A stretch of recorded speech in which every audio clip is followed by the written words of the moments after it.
Chaque jour, Charles et Carole vous présentent la leçon de l'école du sabbat.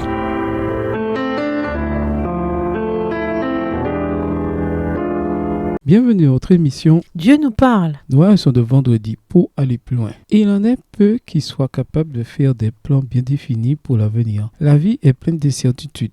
Comment discerner l'aboutissement probable des événements? Voilà qui est souvent une cause d'anxiété et de tourment. N'oublions pas que les enfants de Dieu sont ici-bas des pèlerins et des voyageurs. Nous manquons de sagesse pour nous diriger. Comment pourrions-nous décider de notre avenir? Il nous faut marcher par la foi, comme Abraham qui, lors de sa vocation, obéit et partit pour un lieu qu'il devait recevoir en héritage. Il partit sans savoir où il allait. Hébreux 11, verset 8. Pendant sa vie terrestre, le Christ ne fit aucun projet pour lui-même. Il se soumettait à ceux de son Père qui lui étaient révélés jour après jour. C'est ainsi que nous devons dépendre de Dieu. Notre existence sera alors ce que sa volonté voudra qu'elle soit. Il dirigera nos pas lorsque nous mettrons notre confiance en lui. Trop de gens qui se préparent à un brillant avenir échouent lamentablement. Laissez le Seigneur agir à votre place. Comptez sur votre Père céleste comme un petit enfant. C'est lui qui garde les pas de ses bien-aimés. 1 Samuel 2, verset 9. Il conduit ses enfants comme ils se conduiraient eux-mêmes s'ils pouvaient voir la fin dès le commencement et discerner la gloire du dessein qu'ils accomplissent comme collaborateurs de Dieu. Extrait du livre Le ministère de la guérison, chapitre Les besoins de l'ouvrier, page 413, écrit par Ellen G. White. À méditer. Réfléchissez à la semaine passée et dressez la liste des choses pour lesquelles vous êtes reconnaissant. Devriez-vous être plus reconnaissant que vous ne le pensez? Attardez-vous sur la dernière phrase de la citation d'Ellen White ci-dessus. Quelle puissante profession de foi! Comment apprendre à faire confiance à Dieu à ce point? À la lumière de Colossiens 1, les versets 6 et 23, discutez de la déclaration suivante. Pendant 40 ans, l'incrédulité, les murmures et la rébellion ont éloigné l'ancien Israël de la terre de Canaan. Les mêmes péchés ont retardé l'entrée de l'Israël moderne dans la Canaan céleste. Les promesses de Dieu n'ont failli en aucun des deux cas. L'incrédulité, l'esprit du monde, le manque de